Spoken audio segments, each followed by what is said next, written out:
Bonjour à toutes et à tous, j'ai le plaisir de vous présenter mon premier projet avec la box scrap de janvier.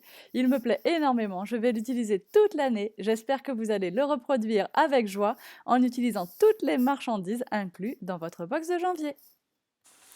Déjà, je vous montre la tranche qui, vous voyez, est colorée, mais dans des couleurs quand même pas trop criardes, qui pourraient être appelées un peu shabby ou vintage. J'ai coloré toutes mes tranches de papier comme ceci. Voilà.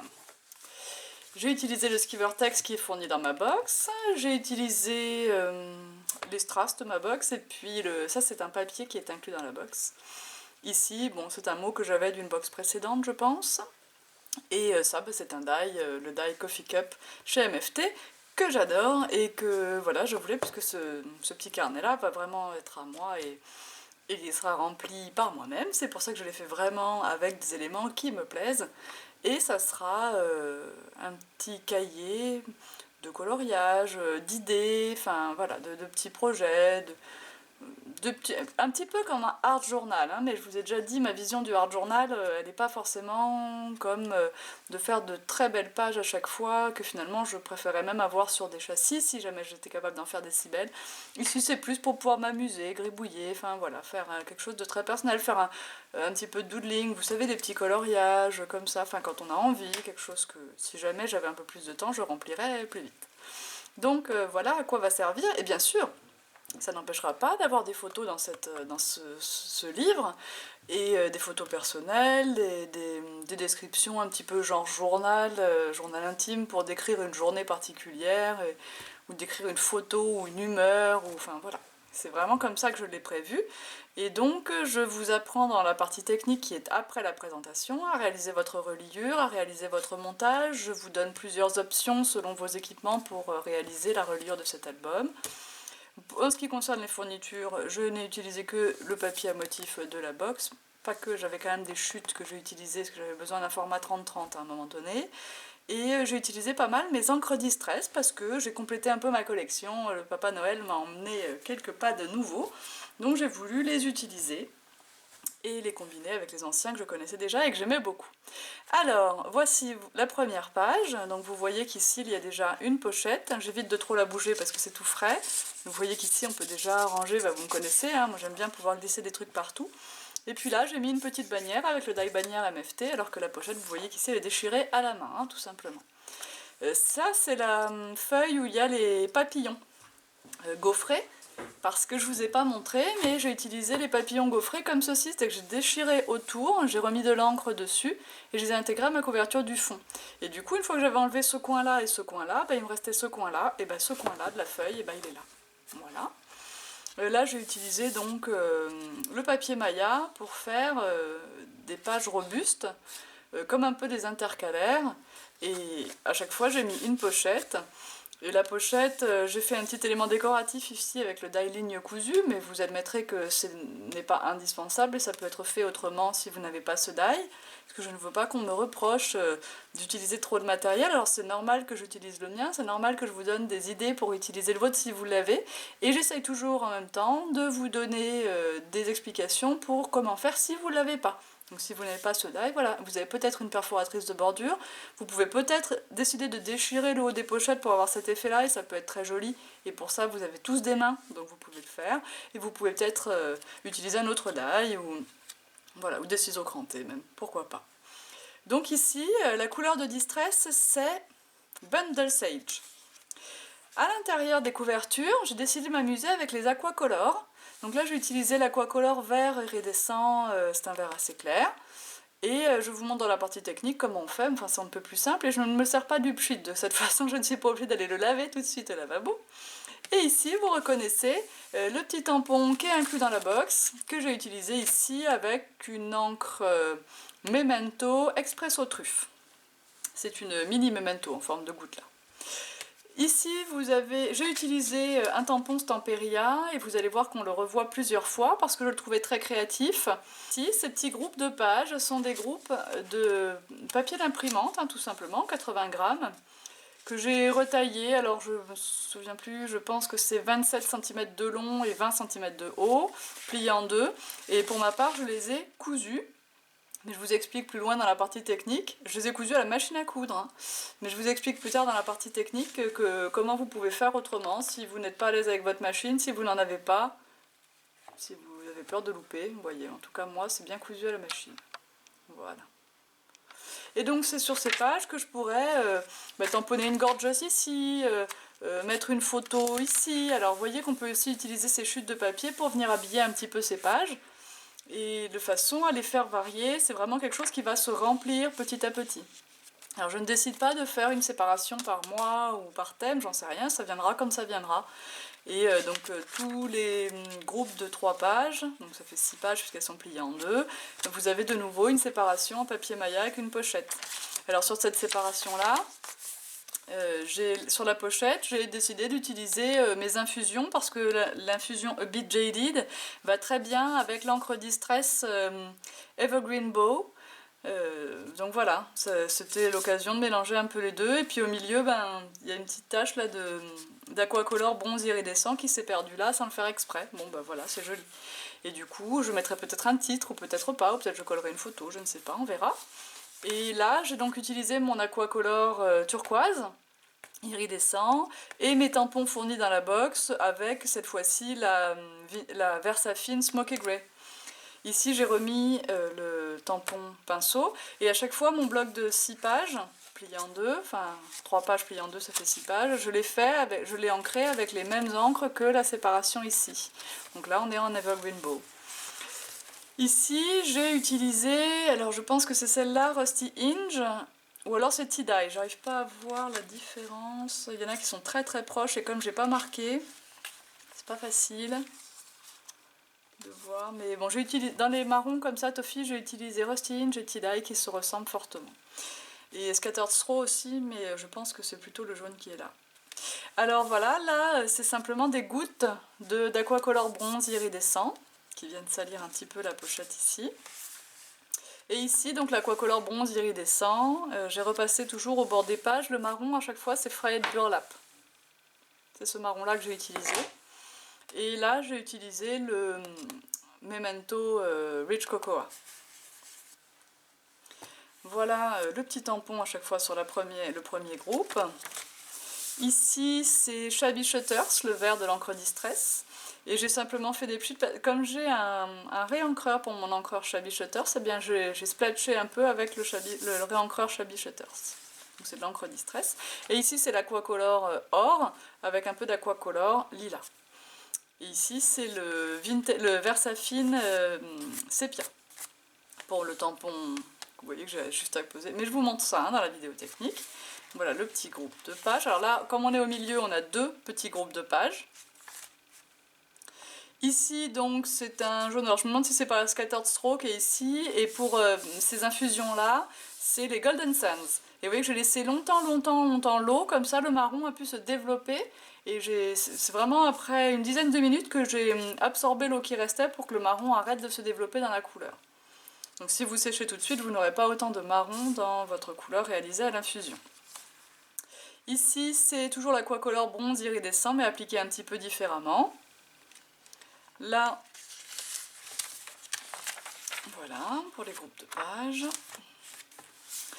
Ça, c'est le Pine Needles, l'encre Distress Pine Needles, avec de l'aquacolor bronze iridescent et un papier nacré.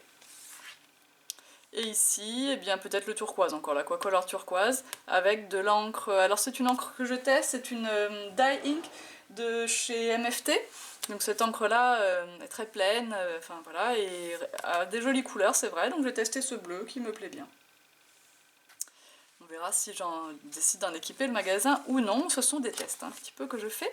Et là, c'est l'encre Distress Mild Lavender. Alors Mild Lavender, attention, c'est une encre Distress qui est vraiment très pastel. Hein, il vous en faut beaucoup pour obtenir ce violet-là.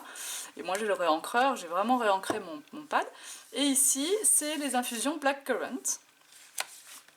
Là, c'est l'aquacolor iridescent violet. Et là, de l'encre Versafine Imperial Purple. Voilà pour le dernier petit groupe de pages. Et puis ici, d'autres couleurs que j'ai voulu mélanger. C'est ce qui me restait un peu sur la table. Voilà. Et ça, c'est un papier, donc il me restait d'un bloc Artemio bien ancien, enfin de l'an dernier. J'avais besoin d'une feuille en 30-30, donc j'ai pris celle-ci. Et il y avait Oh Happy Day que je trouvais bien de garder ici. Voilà. Et cette page vierge, il y aura quelque chose un jour dessus. Voilà donc comment enfin voilà la découverte de cet album, j'espère qu'il vous plaît. Et puis tout de suite, eh ben, on passe aux étapes techniques. Voilà, donc je vous garantis que l'essentiel des marchandises ici sont donc inclus dans votre box. Il vous manquera une feuille de papier Maya blanc et une feuille de papier scrap en 30-30. J'ai également utilisé sur la couverture ici du papier craft fin en format A4 que vous pouvez trouver dans la boutique, mais vous pouvez très bien utiliser n'importe quel papier craft, enfin, je veux dire de la nappe en papier craft par exemple, hein. Pourquoi pas, de l'emballage cadeau, de ce que vous voulez. Allez, alors c'est à vous maintenant, j'espère que ça vous a plu, puis je vous dis à très vite pour d'autres projets. Bye bye. Alors j'ai commencé par vouloir optimiser ma couverture. Vous me connaissez, j'aime pas le gaspillage, donc j'avais une couverture qui faisait 20 cm par 30 cm dans ma box, pardon pour le fil. Et du coup, j'ai coupé 13 cm et demi. Alors ça passe au massicot le carton de 1,5 hein. En tout cas, dans mon massicot Fiskars, ça passe. Donc j'ai coupé un morceau qui fait 13 et demi, un autre morceau qui fait 13 et demi. J'ai veillé à ce qu'il fasse exactement la même taille. Et celui du milieu, du coup, fait 3 cm. Voilà, ça sera le dos de mon album. Comme ceci, et bien sûr, je vais relier avec le morceau de ski vertex et de la colle Cléocolle. Ça sera pour plus tard. J'aurai besoin de quelques fournitures qui ne sont pas dans votre box, comme du papier cadeau par exemple, du papier cadeau craft. Et j'ai utilisé 4 feuilles de Maya et plein de feuilles de papier blanc d'imprimante. Alors, les feuilles de Maya, d'abord, ma couverture a fait 20 cm de haut, une feuille ça fait 21, donc je vais commencer par recouper mes 4 feuilles à 20 cm de haut. Ensuite, la première feuille, celle-ci, j'ai marqué un pli à 13 cm et demi, pardon, à 13 cm et demi, et j'ai retourné ma feuille dans l'autre sens pour marquer un pli à 13 cm et demi de l'autre bord. Comme ça, finalement, je me fiche jusque au milieu, je sais que ça va bien tomber. Vous savez que ça va bien tomber, faites-moi confiance. Simplement, vous faites un pli à 13 et demi d'un bord et un autre à 13 et demi de l'autre bord. Pour la deuxième feuille, ça on verra plus tard, pour la deuxième feuille Maya, vous allez la recouper avant de marquer les plis, vous allez la recouper, vous allez lui enlever 7 mm. Une fois que vous avez enlevé 7 mm, vous marquez un pli à 13 cm et demi et un pli de l'autre côté à 13 cm et demi. Et vous avez votre deuxième page. Ensuite, troisième feuille, vous enlevez non pas 7 mm, mais 14 mm, donc 1,4 cm. Vous enlevez 1,4 cm. Ensuite, vous marquez un pli à 13,5, puis un pli à 13,5. Et vous voyez que finalement, c'est l'espace du milieu qui diminue à chaque fois. Quatrième feuille, vous enlevez 2,1 cm, soit 7 mm multiplié par 3, et vous allez marquer un pli à 13,5 et un pli à 13,5. Vous obtenez ceci. Une fois que vous avez bien écrasé vos plis, vous obtenez ça. Et quand j'ai vu ça, je me suis dit, tiens, mais ça serait chouette, il y a pile la place de mettre des feuilles pour écrire au milieu. Alors j'ai pris des feuilles d'imprimante, je les ai prises 3 par 3. J'ai commencé par les raboter à 20 cm, puisque elles aussi elles font 21, donc forcément j'ai commencé par enlever 1 cm dans la hauteur. Puis j'ai coupé à 27 cm de long, puisque je vous rappelle qu'on a des pages qui font 13,5. 13,5 x 2, ça fait 27. Donc j'ai coupé à 13 cm de long et j'ai plié en deux. Et j'ai fait comme ça 1, 2, 3, 4, 5, 6, 7, 8 groupes de feuilles. Et ces 8 groupes de feuilles pliées en deux, il y en a 2 qui viennent au milieu. Puis après j'en intercale un entre chaque feuille de Maya. Comme ça. Comme ça. Comme ça, on remplit tous les trous. Hop. Alors après, pour les fixer, eh ben, on va avoir plusieurs solutions. Si vous aimez bien la couture, si vous avez une machine à coudre, vous allez pouvoir essayer de les coudre. Je vais vous montrer comment. Hein. Si vous voulez coudre à la main, je vais vous montrer comment aussi. Si vous voulez agrafer avec une agrafeuse à colle de cygne, vous pourrez aussi. Alors, on continue. Alors ici, je vais travailler sur les pages d'imprimante que j'ai pliées en deux. Donc je vous rappelle qu'elles mesurent 20 cm de haut par 27 cm de long et qu'elles sont pliées en deux. Et pour chaque groupe de 3 pages, je vais utiliser une couleur d'encre Distress différente. Ici, j'utilise Bundle Sage. Alors, c'est une étape qui va vous demander un petit peu de patience, puisqu'il faut faire tous les côtés des pages, il faut faire attention à ne pas trop les corner, il faut faire recto et verso, mais c'est ce qui permet de donner ce côté un petit peu coloré à votre cahier quand vous le regardez fermé. Et selon les assortiments de couleurs que vous allez utiliser, ben, vous allez avoir un rendu plus ou moins vintage, plus ou moins vif, voilà. J'ai utilisé beaucoup de couleurs d'encre parce que j'ai eu la chance d'avoir plusieurs nouvelles couleurs en cadeau de Noël et vous n'êtes évidemment pas obligé d'utiliser une couleur d'encre différente par petits tas de feuilles. Peut-être vous pouvez aussi décider d'une unité de couleurs. Voilà. En tout cas, voilà comment vous devez vous y prendre. Je fais des passages volontairement très marqués et très grossiers parce que c'est le style que je veux donner à ces pages. Alors je prends maintenant la feuille de papier Maya et je vais travailler sur une moitié de cette feuille avec la même couleur d'encre, puisque j'aimerais que finalement cette partie-là forme un petit intercalaire pour le bloc de feuilles qui va suivre. Donc je veux que cette partie ait la même couleur que le bloc qui suit. Donc je fais le côté droit de ma feuille et je le fais recto et verso. Et je n'oublie pas bien sûr les plis. Je veux aussi ancrer la partie centrale. Donc pas celle qu'on voit ici à gauche parce que celle-là sera collée contre la couverture, mais la partie centrale intérieure. Je vais également la recouvrir d'un joli papier de la box, fourni également. Donc là j'ai choisi un papier gaufré. Fidèle à mes habitudes, je ne prends pas de mesure, je prends mon crayon de papier et je vais marquer un petit repère à l'endroit où il faut couper. Ce petit repère, je vais ensuite l'aligner au fil de mon massicot pour couper exactement dessus et du coup exactement à la bonne dimension. Bien sûr, vous vous rendrez compte très vite que les feuilles de papier fournies dans la box sont plus courtes que les feuilles de Maya. Ce n'est pas grave puisqu'en bas de la page, j'ai prévu de réaliser une petite pochette. Pour ancrer tous les bords des papiers à motifs, je vais utiliser une seule couleur d'encre. Là, je vais commencer par réparer ce papier qui a été un petit peu déchiré, donc je vais simplement mettre un point de colle pour recoller correctement. Et je vais utiliser donc une seule couleur d'encre, c'est la Frayed Burlap, pour faire tous les bords de mes papiers à motifs.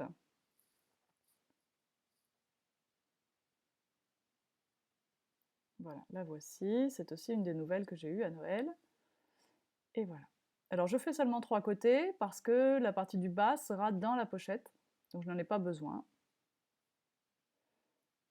Et j'ai peut-être l'impression de radoter, mais apporter un peu d'encre autour de vos papiers, ça apporte vraiment beaucoup de soin et ça rend vos travaux beaucoup plus jolis que de les laisser tels quels. Je prends mon escargot de colle. Alors j'avoue que la colle à pointe fine irait très bien aussi. Et je vais coller ça en place, en répartissant bien les écarts en haut à droite et à gauche.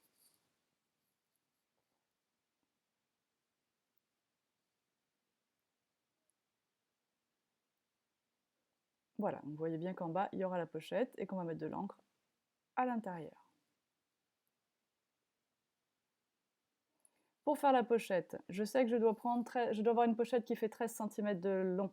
Donc je vais prendre un morceau de 15 cm de long pour avoir la place pour faire mes deux rabats, mes deux pattes de collage. Et en largeur, je vais faire une pochette je vais couper à 7 cm. De cette façon, j'aurai une pochette qui fera 6 cm de haut. Voilà, je coupe à 7 cm. Je recoupe à 15 cm dans l'autre sens.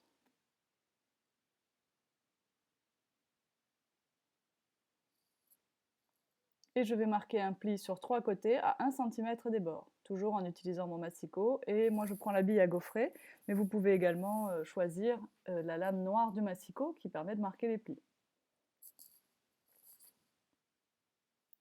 Une fois qu'on a marqué ces plis, on va pouvoir couper les angles de la pochette, donc une paire de ciseaux s'impose. Là, ici, vous passez pile poil dans l'intersection des deux plis. Et puis en haut, vous en enlevez aussi un petit bout pour que quand vous fermez la patte de collage, elle ne dépasse pas sur le devant de la pochette. Je vais maintenant utiliser un die pour donner un peu plus de détails à cette pochette. Donc un petit die qui est issu du lot ligne cousue, qui fait donc des petits trous, tout simplement.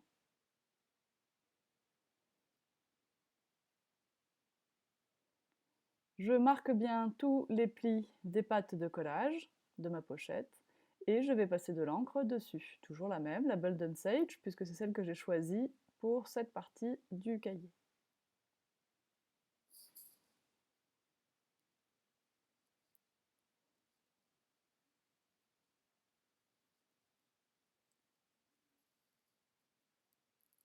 Alors là, je suis un peu plus généreuse, je veux une couleur un petit peu plus foncée que tout à l'heure, et je retravaillerai de toute façon sur cette pochette avec soit des aquacolors, soit des infusions. Alors manifestement, j'ai choisi ici l'aquacolor bronze, donc je le secoue bien pour avoir toutes les petites paillettes dedans, et je vais utiliser non pas le pchit, mais la canule directement, hop, pour faire des petits splatchs sur ma pochette, ce qui va habiller, continuer de donner cet esprit un petit peu vintage. Voilà. Et je vais laisser ces petites gouttelettes sécher tranquillement dans leur coin, avant de coller ma pochette avec la colle à pointe fine Stamperia ou Rayer. Et voilà, ce devant, ce intercalaire, on peut dire, sera terminé. Alors je vous montre ici, vite fait, comment on recharge un encreur Distress qu'on trouve un peu sec. Tout simplement, on prend avec la pipette du réencreur de l'encre qu'on applique sur le tapis de Distress et on va laisser s'imprégner le pad de cette nouvelle quantité d'encre qu'on lui aura donnée. Alors là, je suis un peu pressée, donc je vais répartir au plioir et je vais essayer de la faire rentrer un peu plus vite que prévu, mais la meilleure solution est quand même de laisser l'encre rentrer, ça ne prend qu'une dizaine de minutes, hein. Et ensuite, votre encreur a une seconde jeunesse. Alors le mil de lavender est de toute façon très clair, donc là il va falloir que j'en mette beaucoup pour colorer le prochain groupe de pages.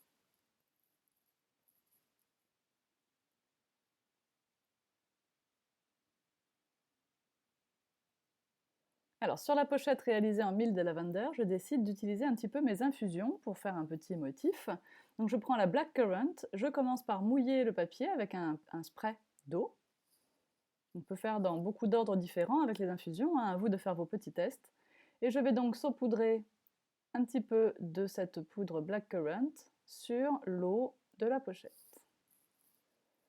Dès que ces petites poudres de pigments seront en contact avec l'eau, elles vont commencer à réagir. Alors, il y a des petites paillettes de brou de noix insérées dans les pigments, donc à un moment donné, quand vous séchez votre papier, le brou de noix arrête de se développer. Donc si vous laissez le papier sécher librement, le brou de noix va se développer beaucoup. Si vous interrompez le processus de séchage en passant un sopalin dessus, le brou de noix se développera très peu. Et alors vous aurez surtout la couleur. Là, c'est à vous de travailler tranquillement. Donc, l'idéal avec les infusions, c'est de travailler en douceur par toute petite quantité.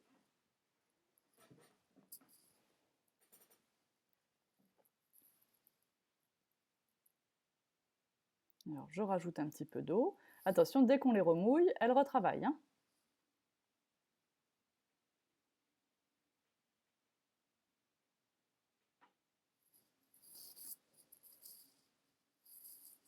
Vous avez vu le pchit d'eau arriver. Les poudres sont de nouveau en train de s'étaler un petit peu. Je vais enlever le petit tas un peu trop gros, là, ici, et juste en dessous.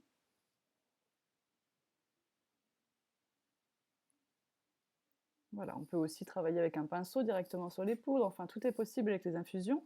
On vous en montre l'utilisation régulièrement et on vous en montrera encore tout au long de l'année, bien sûr.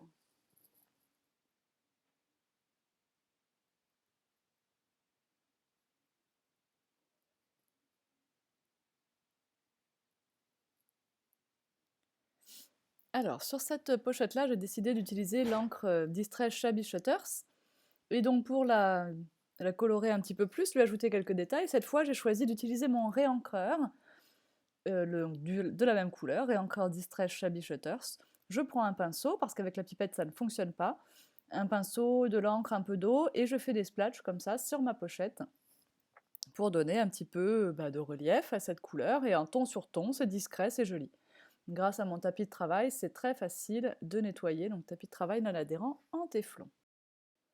Alors voici mon petit cahier monté, avec les pages dans le bon ordre et toutes les les pages colorées à l'encre Distress, on va maintenant s'occuper des rectos, donc de ces des versos de ces intercalaires. Alors pour ce premier verso, je décide d'utiliser un aquacolor vert clair iridescent. Donc je vais en déposer un petit peu sur mon plan de travail, donc en téflon non adhérent. Je vais utiliser 2 couleurs à chaque fois pour essayer d'obtenir quelques nuances. Donc j'en verse là encore sans utiliser le pchit, comme ça je ne serai pas obligée d'aller le nettoyer. Je le mets comme ça directement sur mon plan de travail, utiliser n'importe quelle surface lisse. C'est vrai que mon plan de travail comme ça, bon je le dis à chaque fois, mais c'est vrai, c'est facile à nettoyer. Donc je dépose de l'encre vert clair, je vais déposer maintenant de la couleur vert un peu plus foncé. J'insiste, les deux sont iridescents, je ne propose que cette gamme au magasin. J'estime que pour les couleurs non iridescentes, on a assez avec nos feutres aquarellables, nos encres Distress, etc. Alors ici, avec mon petit plastique, je prends mes couleurs sur mon plan de travail et je vais les déposer sur ma page. Voilà, vous nous avez déjà vu faire ça avec de l'encre Distress. Eh bien, c'est aussi possible avec les aquacolors et ça nous permet de jolis effets comme ça, patouille, très très simple à réaliser, très très vite sec et avec ce petit côté irisé très discret qui s'ajoute. Voilà, c'est tout. Et pour chaque verso de page, eh bien, je vais utiliser une combinaison d'aquacolors différentes. Mais je fais tous les versos, pardon, versos avec les aquacolors.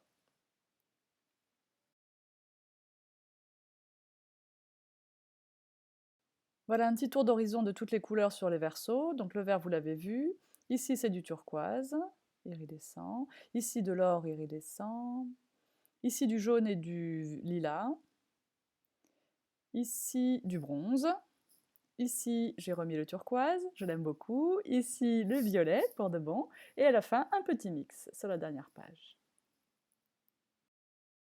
Alors, on va maintenant utiliser les tampons inclus dans la box pour décorer un petit peu plus, donner un petit peu plus de structure à ces versos. J'en ai choisi 3 que je place sur 3 petits blocs acryliques et puis je vais choisir des angles différentes selon les aquacolors que je vais utiliser. Ici, je prends mon Memento Expresso Truffe. Et j'ai aussi utilisé le Versafine. Alors là, ça doit être le sépia, voilà.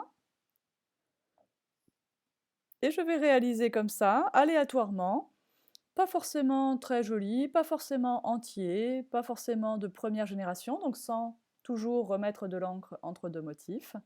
Je vais comme ça réaliser un fond avec mes tampons qui sont des tampons idéaux pour les fonds. Alors l'idéal, c'est que les motifs se chevauchent un petit peu, pour pas qu'on ait l'impression qu'ils soient juste posés là, les uns à côté des autres. S'ils se chevauchent, eh ben, ils se parlent ensemble, ils communiquent, et ça paraît beaucoup plus joli, beaucoup plus harmonieux. Alors n'oubliez pas de ne pas toujours réancrer les tampons, n'oubliez pas de changer le sens du tampon, hein, déplacez-le dans votre main pour qu'il ne soit pas toujours orienté de la même façon. Et n'hésitez pas à utiliser toutes les couleurs d'encre que vous avez en stock, y compris même pour cela des couleurs de distress. Ça irait aussi pour réaliser ces tampons de fond.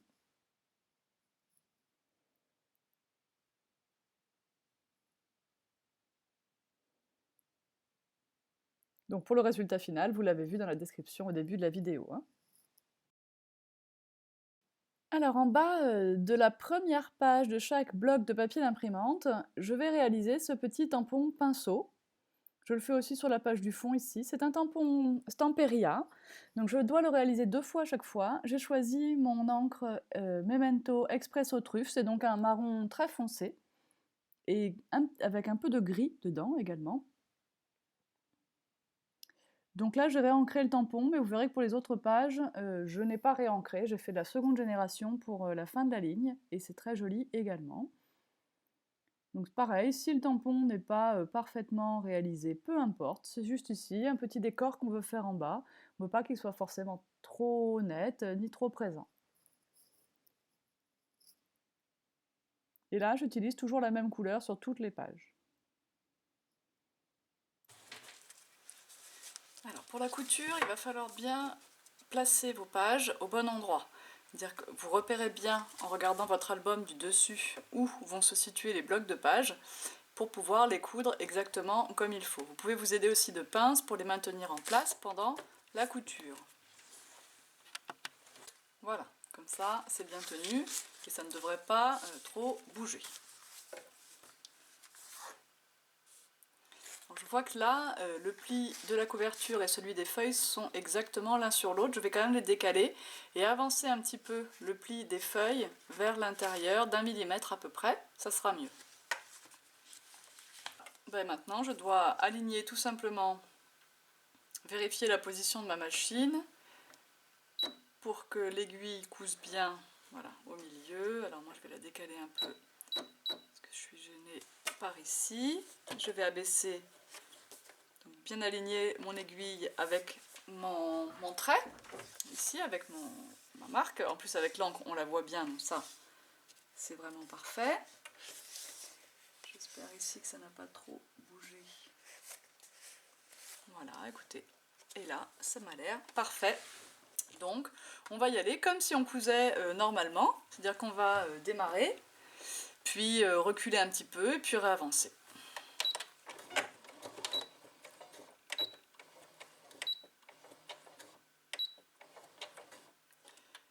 Et on va y aller. J'y vais à vitesse réduite pour être sûr.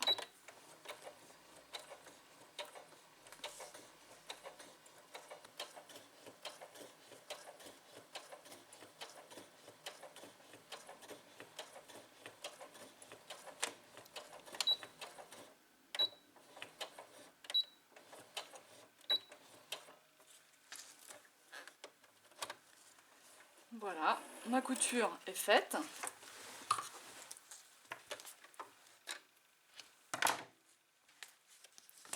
Mon premier bloc de page est bien cousu dans la couverture ici. Alors je ne suis pas allée droit. Bon, je ne suis pas une grande couturière, hein. Certainement une moins bonne couturière que scrapeuse. Et donc en tout cas, c'est cousu, ça ne veut pas s'en aller, ça c'est sûr. Alors on voit un peu ma couture sur le devant, j'aurais dû éviter ça, j'ai mal placé mes pages. Je ferai mieux pour la deuxième couture et de toute façon j'ai plusieurs blocs pour m'entraîner. Allez, à vous maintenant. Voilà, donc toutes mes coutures sont faites. Bon, voilà, je pourrais m'améliorer en couture, mais au moins c'est fait. Et si vous voulez coudre à la main, il faut simplement faire des trous avec votre poinçon avant et puis passer vos fils ensuite. C'est un peu plus simple. Ici, je vais appliquer de la colle pour assembler tous mes morceaux ensemble. Donc je prends la clé au colle, un pinceau à colle. Les poils du pinceau à colle ont la particularité d'être en nylon, un petit peu plus épais que des poils de pinceau pour peindre, et se nettoient vraiment très très bien à l'eau tiède et savonneuse. Donc j'étale consciencieusement ma colle bien jusqu'à l'arête des plis, et je vais coller tous mes morceaux ensemble et les maintenir en place jusqu'à la prise totale de la colle.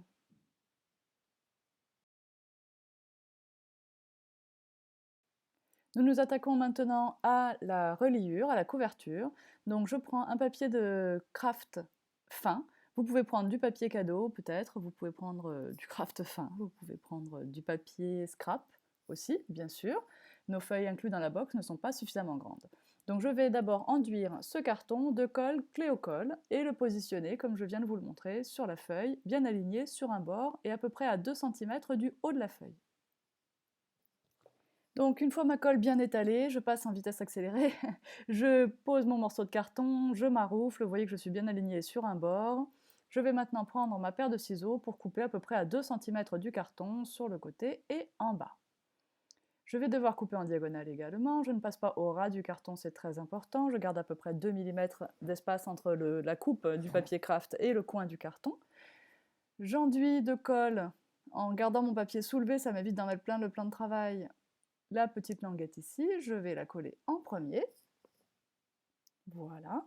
Je tire bien pour qu'il n'y ait pas de pont entre le papier et le carton. Je vais maintenant recouvrir les petits côtés. Je rentre bien dans le petit coin. Je vais rentrer l'angle avec mon ongle, c'est très important, avant de rabattre la pâte, vous voyez ici, de façon à ce qu'elle ne dépasse pas, à ce qu'elle ne rebique pas, et avoir une reliure bien soignée dans le coin. Voilà, je fais ça en haut et je fais ça sur l'autre carton. Ensuite, je vais pouvoir tout relier ensemble.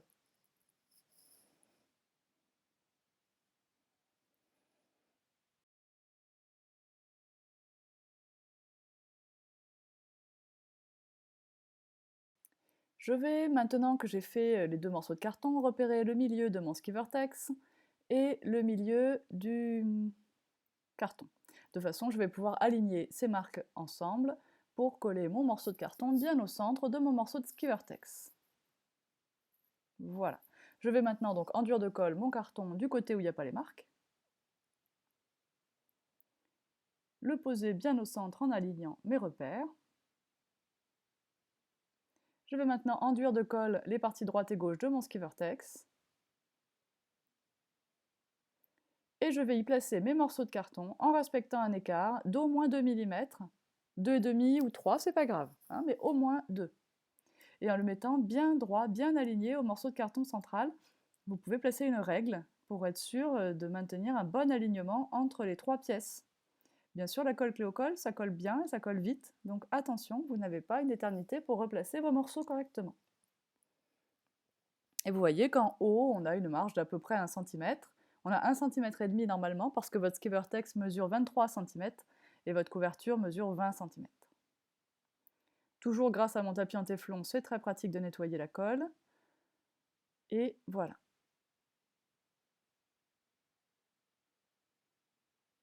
On va rabattre le haut et le bas toujours avec la colle Cléo-Colle. Alors, je vous déconseille fortement d'utiliser les colles sèches, enfin les scotch double face ou tout ça pour ces opérations-là.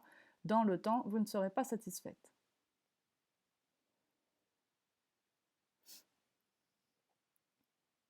Et voilà!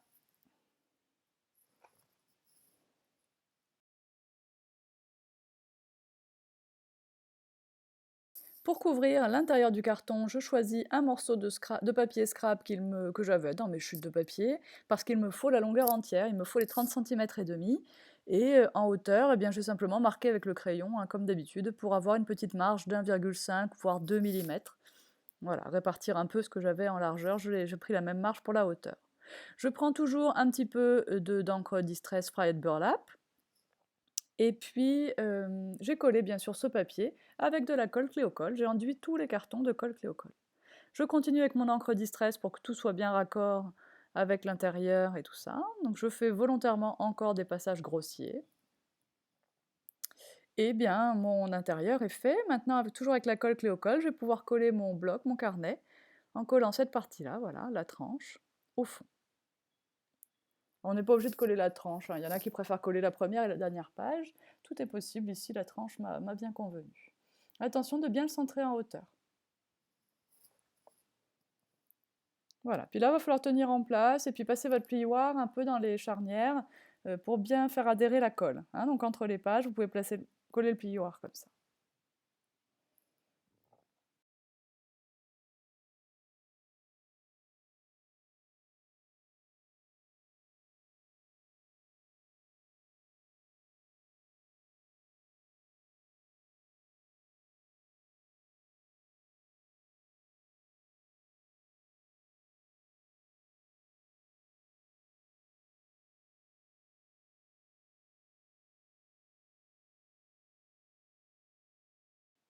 Ah, je vais ensuite devoir décorer ma couverture. Pour ça, j'ai découpé un morceau de mon papier préféré, celui qui a les fleurs en haut. Je découpe un morceau de papier blanc un petit peu plus grand, de 2 mm plus grand à peu près. Je passe de l'encre.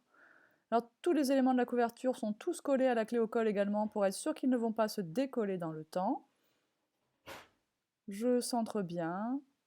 Cette partie accueillera un mot en bois. Ensuite, le mot n'est pas inclus dans la box et une petite pause s'impose. Je vais ensuite utiliser un die tasse de café pour mettre en bas de ma page. Voilà, puisque ce carnet est pour moi, il faut qu'il reflète mes goûts évidemment. Et vous les connaissez. Pour le café, je suis accro. Je n'ai pas beaucoup d'addiction, mais voilà.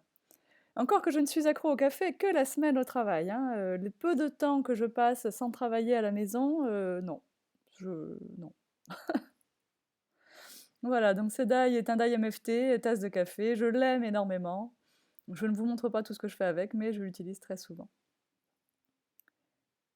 Donc toujours l'encre Fried Burlap pour marronner certaines parties, et le petit cœur que j'ai posé en haut, en fait, je vais le poser sur le cœur blanc à la fin. J'ai fait attention en mettant mon encre de laisser des zones plus claires, un peu comme quand on fait du coloriage. Et puis je vais mettre 2 petits fanions dans une chute du papier qui m'a servi à recouvrir l'intérieur de la couverture.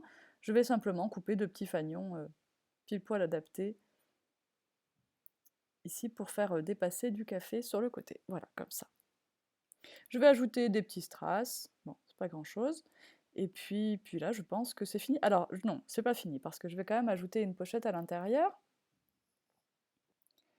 Donc la pochette à l'intérieur et les petites décos que j'ai fait à l'intérieur, je vous les ai expliquées en début de vidéo, en vous présentant l'album. Bon, alors j'espère que tout ça, ça vous a plu, que vous allez en faire. Bien sûr, vous aurez aussi les vidéos Laetitia, et bien sûr, je vais utiliser le reste de ma box, et en mixant avec les papiers du mois de décembre que j'ai pas utilisés. Alors je vous dis à très très bientôt. Bye bye!